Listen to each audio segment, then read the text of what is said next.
Good morning, Your Honor. My name is Cooling, spelled Couling, first initial S, and I represent the accused, Mr. Alfred Chief. Your Honor, this is a tragic case. A man lost his life in a brutal and violent way, and his family is left grieving. There's no denying the severity of this crime, but in determining the right sentence, we need to consider more than just the act itself. We have to look at the person behind it, the circumstances that shaped him, and what kind of sentence truly deserves justice, not just for punishment, but for rehabilitation and accountability. Today, I want to focus on three key areas. First is the mitigating and aggravating factors in this case. Second is the legal principles that guide sentencing, especially for Indigenous offenders.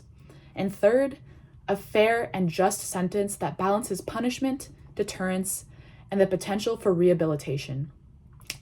Let's start with the factors in Mr. Chief's life that we can't ignore.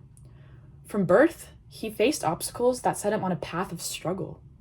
He was born with fetal alcohol spectrum disorder, a lifelong condition that affects his cognitive abilities, decision-making, and impulse control.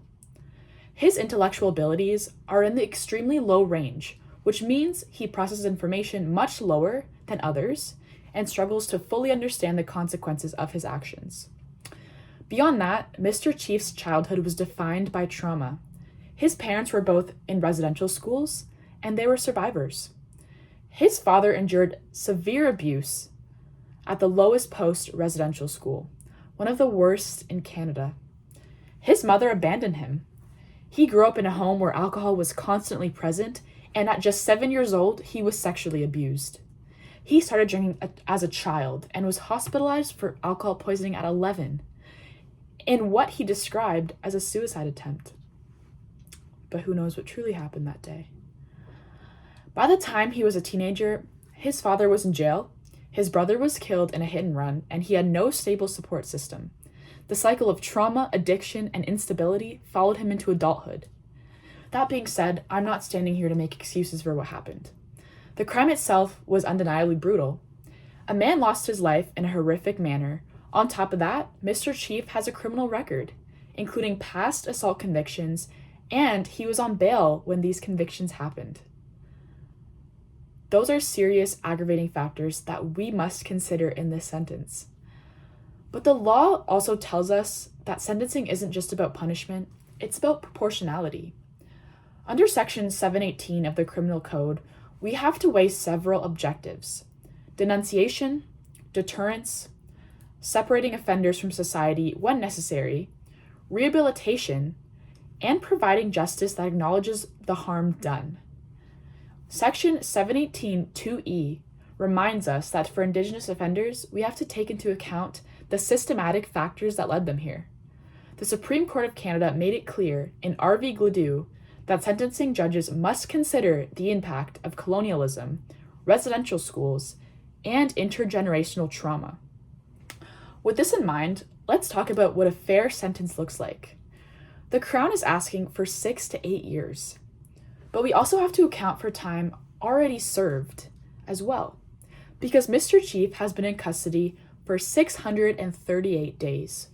With standard credit of 1.5 to 1, that equals 957 days, or about 31 and a half months already served. Given everything we've discussed, I submit that a total sentence of 5 years would be appropriate. That means with credit for time served, he would have about 2.5 years remaining in custody.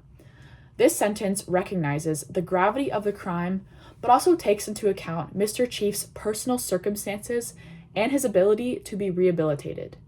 Your Honor, we also have to ask ourselves, what happens after he serves time?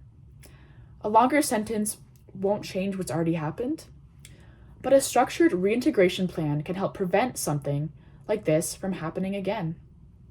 Mr. Chief has already taken steps towards rehabilitation. While in custody, he's completed programs in violence prevention, substance abuse management, and decision-making skills. He's actively involved with the Fetal Alcohol Syndrome Society in the Yukon, working on a plan for sober living after his release. His father, who is now 20 years sober, is supporting him in this process. Your Honor, this case is a tragedy, but for the victim's family, for the community, and even for Mr. Chief himself, justice has to be more than just retribution. A 5-year sentence with credit for time served recognizes the harm that's been done while also giving Mr. Chief a real chance to change his life. Subject to any questions, Your Honor, those are my submissions. Thank you.